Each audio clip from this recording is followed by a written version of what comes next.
Hello guys, welcome to JK jobs 24/7। जैसा कि आप सबको पता है, कुछ दिन पहले जूनियर असिस्टेंट का जो लिस्ट आया था, सिलेक्शन लिस्ट, प्रोविजनल लिस्ट, उसमें बहुत सारे फ्लॉज थे। तो सबसे पहले मैं जो मेरा मोटिव था ये वीडियो बनाने का, उससे पहले मैं एक चीज़ आपके साथ डिस्कस करना चाहता हूँ। वो ये कि हमारा एक ग्रुप है जिसमें जूनियर असिस्टेंट कैंडिडेट्स जो भी 709 सीरियल के बाद, मतलब जो 709 लास्ट वाला कैंडिडेट था ओपन मेरिट में जो सिलेक्ट हुआ, उसके बाद जो भी बच्चे हैं 1000 तक या 1100 तक ओपन मेरिट में, सिर्फ खाली ओपन मेरिट के बच्चे, उनके लिए एक ग्रुप बनाया गया है जिसमें डिस्कशन और प्लानिंग रिगार्डिंग फ्यूचर फाइनलिस्ट और रिवाइज्ड प्रोविजन लिस्ट वो उसमें डिस्कस किया जाता है। तो उस ग्रुप में आप ज्वाइन हो सकते हैं। मैं लिंक कमेंट बॉक्स में नीचे रखूँगा, पहला ही कमेंट पिन करके होगा, वहाँ पर आप उसमें ज्वाइन करके आफ्टर प्रॉपर वेरिफिकेशन आपको मैं वहाँ पर ऐड करूँगा। ओके, इसके बाद आऊँगा मैं अपने मेन पॉइंट पर। वो ये था कि एक केस था जो पटना हाई कोर्ट में पास हुआ था। It was between Tripurari Sharan and Ranjit Kumar Yadav. 2018 की जजमेंट है। सुप्रीम कोर्ट में, हाई कोर्ट में डिवीजन बेंच ने पास किया था, वहाँ पर क्लियर हो गया था केस, लेकिन सुप्रीम कोर्ट में फिर इसकी रूलिंग आ गई थी। सुप्रीम कोर्ट में यहाँ पर मैं पूरा डॉक्यूमेंट नहीं पढ़ूंगा, मैं सिर्फ यहाँ पर रूलिंग पढ़ूंगा। ये बेसिकली बेस्ड ऑन था जो पीजी कोर्सेज या एमबीबीएस पीजीएस सीट्स थी, मतलब उनमें अगर अलग अलग आइटम नंबर्स होंगे, मतलब वहाँ पर कैसे सिलेक्शन प्रोसेस होगी, और अगर सिंगल आइटम होगा तो वहाँ पर कैसे सिलेक्शन प्रोसेस होगी, अपनी कैटेगरी कैंडिडेट्स अपनी कैटेगरी कैसे वहाँ पर यूज़ कर सकते हैं। तो सीधे सीधे लिंक है हमारे केस के साथ, जो हमारा जूनियर असिस्टेंट का यहाँ पर लिस्ट है, इसके साथ ये लिंक है। 1 सेकेंड।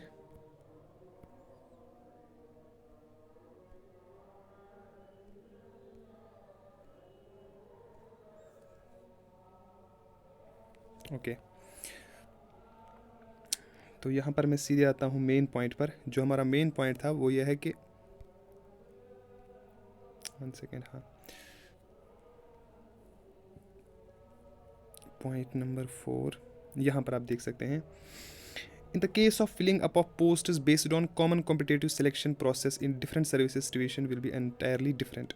तो इसे यहाँ पर इससे पहले यहाँ पर थर्ड पॉइंट में मेंशन किया गया था कि एमआरसी वैसे होगी जैसे पंचायत अकाउंट असिस्टेंट में आप लोगों ने देखा होगा कि वहाँ पर सिलेक्शन लिस्ट में ही जो कैटेगरी, मतलब बंदे थे जिन्होंने कैटेगरी यूज़ की, उनकी जगह उन्हीं बच्चों को लाया गया था कैटेगरी में से जो लास्ट पर आए थे, मतलब जिन्हें जो अपनी कैटेगरी में मतलब ऑलरेडी फॉल कर रहे थे, उनको ऊपर लाया था। तो कोई नया बच्चा उसमें से ऐड नहीं हुआ था ओपन मेरिट का। लेकिन यहाँ पर बोल रहा है, in the case of filling up of post is based on common competitive selection process in different services, situation will be entirely different. जब भी डिफरेंट आइटम नंबर्स होंगे या डिफरेंट एडवर्टीजमेंट होंगे तो उस टाइम सिचुएशन बिल्कुल अलग होती है। When an MRC opts to move to the reserve category, जो लड़का अपने ओपन मेरिट में से अपनी कैटेगरी में सिलेक्ट होता है, लेकिन होता है ओपन मेरिट में टॉप के 709 में, फॉर एग्जांपल मैं जूनियर असिस्टेंट की एग्जांपल देता हूँ, वहाँ पर जब वो सिलेक्ट होता है तो वहाँ पर विच ही belongs to for getting a service post of his choice, उसको अपनी मतलब पोस्ट जो मतलब प्रेफरेंस के हिसाब से वहाँ पर नहीं मिलती है। In such situation the candidate at the bottom of list of the concern category will have to move out. तो इस सिचुएशन में क्या हो जाएगा, जो बाकी के जो कैटेगरीज है, तो वहाँ के जो नीचे वाले बंद हैं वो सिलेक्शन लिस्ट से बाहर हो जाएंगे। And the slot in the general merit list will be stand vacated. तो जो ओपन मेरिट में जो गैप आ गई, जो स्लॉट आ गया, because of migration of MRC will have to fill it up from general merit list. तो वहाँ पर कौन सा बंदा आएगा, जो नेक्स्ट ओपन मेरिट में जो फॉल करता होगा बंदा। Otherwise if the open merit seats are allowed to be filled up by candidate of reserved categories, वरना अगर वहाँ पर फिर से रिजर्व्ड कैटेगरी का बंदा लाएंगे, for example panchayat account assistant या मतलब ऐसे सिलेक्शन लिस्ट में जहाँ पर एक आइटम होता है, तो it will result into extending the benefit of reservation beyond 50%। तो उसमें जो कैटेगरी में जो बेनिफिट मिलता है, कैटेगरी वालों को जो बेनिफिट मिलता है वो मोर देन 50% मिल जाता है, जो ऑलरेडी 50% प्लस होता है। तो वो डिस्टर्ब करता है फुली ओपन मेरिट कोटा को, विच इज़ कॉन्स्टिट्यूशनली इम्परमिसिबल। इसकी इजाज़त बिल्कुल भी नहीं देता है constitution. So as per judiciary, as per supreme court, ये क्रिस्टल क्लियर है ये केस। यहाँ पर क्या होता है कि जब भी item number wise different items का कॉमन एग्जाम होता है, उस टाइम जो गैप होती है ओपन मेरिट में, जो लड़का ओपन मेरिट में कैटेगरी लेके फॉल करता है, उसको अपनी फर्स्ट प्रेफरेंस नहीं मिलती है। जब वो अपनी कैटेगरी में चला जाता है तो कैटेगरी का नीचे वाला बंदा बाहर होता है और उसकी जगह ओपन मेरिट में नेक्स्ट ओपन मेरिट कैंडिडेट को लाया जाता है। ये इस सुप्रीम कोर्ट रूलिंग का मेन पॉइंट था जो मैंने आपके साथ डिस्कस किया। तो जब आपका नया रिवाइज्ड प्रोविजनल लिस्ट आएगा या रिवाइज्ड फाइनल या सीधे फाइनल लिस्ट आएगा, तो उसमें आप देखोगे रिजल्ट होगा आइटम नंबर वाइज, और उस आइटम नंबर वाइज रिजल्ट में हर एक आइटम में अपनी कंसर्न कैटेगरी भी साथ होगी, और वहाँ पर जो भी बच्चे ओपन मेरिट में फॉल कर रहे होंगे, इस टाइम लगभग 200 बच्चे ओपन मेरिट के जो बाहर हो गए हैं लिस्ट से, वही 200 बच्चे लिस्ट में आप देखोगे फाइनल लिस्ट में या रिवाइज्ड प्रोविजनल लिस्ट में।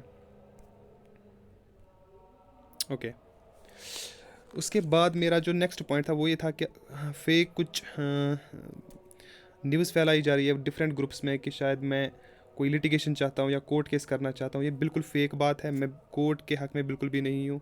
ऑलरेडी हम एक केस की वजह से पिस चुके हैं पूरे साल, जो तूफ़ा ने केस किया, तो मैं केस के हक़ में बिल्कुल भी नहीं हूँ, ना मैं केस के बारे में बात करता हूँ। सिर्फ हमारा एक डिस्कशन और प्लानिंग वाला ग्रुप है, वहाँ पर हम एक दूसरे के साथ डिस्कस करते हैं ये चीज़ें। बाकी ऐसा कुछ भी नहीं है कि कोई कोर्ट केस या किसी कोर्ट केस की तैयारी हो रही है, ऐसा बिल्कुल भी नहीं है।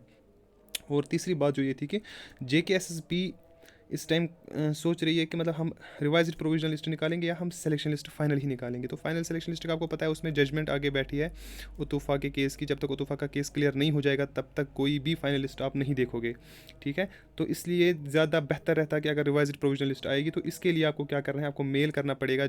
जो ऑलरेडी उन्होंने अपनी ईमेल ID दी है JKSSB वालों ने, उस पर आप मेल कर सकते हैं। उस मेल में आपको लिखना है कि we want revised provisional list, क्योंकि ऑलरेडी जो आपने प्रोविजनल लिस्ट निकाला है उसमें बहुत सारे फ्लॉज हैं, उसमें बहुत सारे इश्यूज़ है। तो इसलिए हम चाहते हैं कि रिवाइज्ड प्रोविजनल लिस्ट पहले आए, फिर अगर छोटी मोटी सी उसमें भी कोई गलती होगी तो वो फाइनल लिस्ट में फिर क्लियर हो सकती है। तो इंशाल्लाह फाइनल लिस्ट भी आएगी, लेकिन उससे पहले इनको रिवाइज्ड प्रोविजनल लिस्ट निकालना पड़ेगा। उसके लिए आप सब से रिक्वेस्ट है कि चाहे वो कैटेगरी वाला हो या ओपन मेरिट वाला हो या ऑलरेडी सेलेक्टेड जो 1500 है वो उनमें से हो, जो भी हो वो इनको मेल करें। एटलीस्ट आप रिवाइज्ड प्रोविजनल लिस्ट निकालें, थोड़ी सी एम्बिग्विटी ख़त्म हो जाती। तो यही थी मेरी request. Thank you so much for watching me.